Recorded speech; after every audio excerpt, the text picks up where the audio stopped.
This morning, a judge sentencing Danny Masterson, star of that 70-second show, to 30 years to life behind bars. Welcome to Watch Mojo.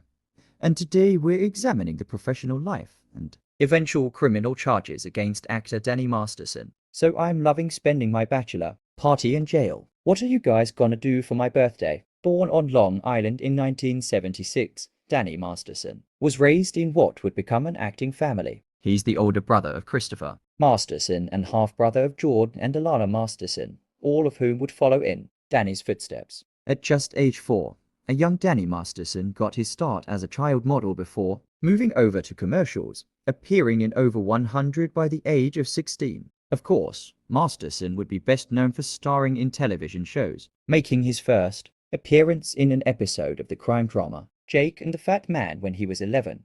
"You're gonna be a good boy and have a safe trip, huh? You promised we'd go surfing."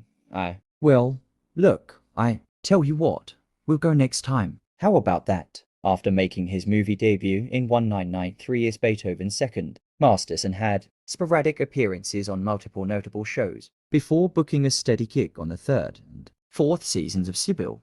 But it was his subsequent audition for a series then titled Teenage Wasteland that would alter the course of Masterson's career. Despite being considered too old, being in his early 20s, Masterson landed the role of Stephen Hyde on the series, now known to the world as that 70-second show. Like there's this guy who invented this car that runs on water, man. It's got a fiberglass air-cooled engine and it runs on water. So it is a boat. Running for 8 seasons, the sitcom proved to be one of the most popular on TV. In addition to the ensemble cast, Masterson received strong marks for playing the show's resident tough guy. Unfortunately, outside incidents during his time on the show would follow him decades later. Fez, I don't know why you're smiling, but I promise you won't be when I sell your ass for a pack of cigarettes. In March 2017, Masterson was met with sexual assault allegations from 3 women whom Masterson had previously known in the early mid-2000s through the Church of Scientology. It's also been reported that Masterson was in a long-term relationship with one of them. While some specifics in the incidents vary, they all reportedly took place at Masterson's home in the Hollywood Hills after he supposedly served them beverages that made them disoriented. While associated with the church, the women were reportedly dissuaded from taking action against a fellow member, especially one as high-profile as Masterson. The shocking response was classic Scientology methodology. The women were victim-shamed and, predictably, forbidden from reporting to police. One of the plaintiffs would later state that she had reported him sooner to the police. One of them did reportedly go to the authorities in 2004, but the only thing that came of this was her subsequent ostracization from the church. The consequences for a Scientologist, if they were to violate that, where Scientology will then work systematically to destroy your life, your family, your livelihood, and silence you. While Masterson predictably denied the allegations through his agent, his reputation had already begun a decline from which it would never recover. Beginning in 2016, Masterson had been appearing in the Netflix sitcom The Ranch alongside his that 70-second show CEO star Ashton Kutcher. However, after a 4th allegation was leveled at Masterson in 2017, the streaming service promptly fired him. This proved to be a wise decision, as a 5th allegation followed soon after. Take the back and disappear, or you disappear. By the time Netflix began developing the sequel series to that 70-second show, appropriately titled That 90-Second Show, Masterson was the only living main actor from the former not asked to return. Additionally, the character of Hyde wasn't even mentioned when the first season debuted in January 2023.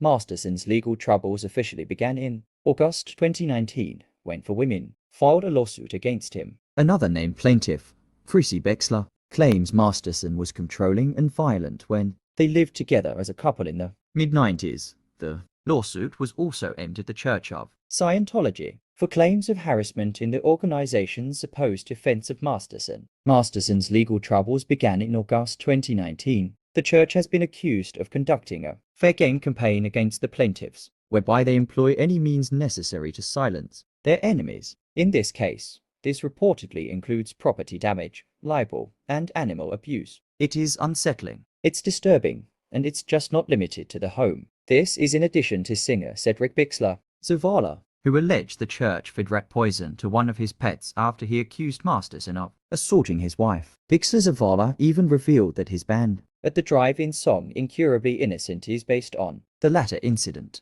while Masterson and his wife, fellow actor Bijou Phillips, continue to push back against the claims. June 2020 saw the case escalate to formal charges. It's not easy to see our icons taken down, but this is just one of those circumstances where you just have to stand on the side of truth, and that's what these women are doing. Masterson was charged with sexually assaulting 3 women, one back in 2001 and 2 in 2003, unsurprisingly. Masterson pled not guilty in January 2021, having previously expressed confidence that the case would be thrown out. However, a preliminary hearing the following may resulted in the judge finding the witnesses, quote, credible, and the evidence presented, quote, sufficient to support the charges, and specifically said that Scientology's policies do discourage reporting to police. From there, Masterson's defense attorneys enacted countermeasures against the plaintiffs, accusing them of collusion and one of accepting money from Masterson. In 2004, Masterson's defense attorney, Sharon Applebaum,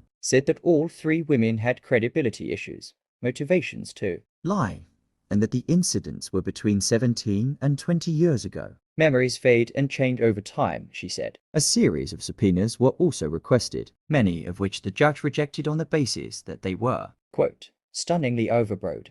Motion was filed to dismiss the case on a lack of PI trial evidence, but this too was rejected. Masterson's first trial ran from October 2022, in which he declined to testify or call witnesses to his defense. However, the jury was unable to come to a decision, unable to overlook inconsistencies in the testimonies and evidence, such as the supposed presence of a firearm during one of the assaults. They actively coached and convinced the victims to, when they did report things, to not use certain words and not use certain terminology, and not to say the R word and not to mention the firearm. The result was a mistrial, with a new trial beginning in April 2023. So the presiding judge is now allowing expert testimony on the Church of Scientology, of which Masterson is said to be a member. On May 31st, Masterson was formally convicted of 2 of the 3 counts of sexual assault, with the 3rd being hung by the jury despite an 8- for majority for conviction. After the guilty verdicts came in, Masterson was immediately handcuffed and sent to jail. The following July,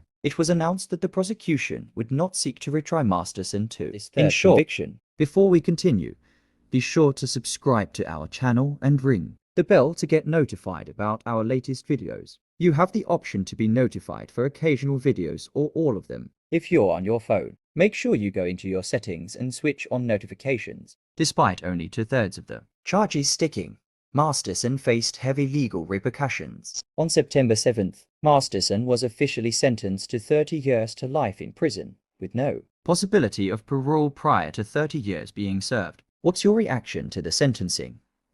Pleased, and it was the right decision to make. Los Angeles County Superior Court Judge Charlene Almeida had some choice words for Masterson at the time, presuming he was feeling, quote, victimized by a justice system that had failed him, but affirming that he was, quote, not the victim here. The plaintiffs in the case later felt similarly, with one of them calling him, quote, pathetic, disturbed, and completely violent, and that, quote, the world is better off with him in prison. Another telling the court the 47-year-old deserves to be behind bars for the safety of other women, and she wishes she'd gone to authority sooner. Masterson was 47 years old at the time,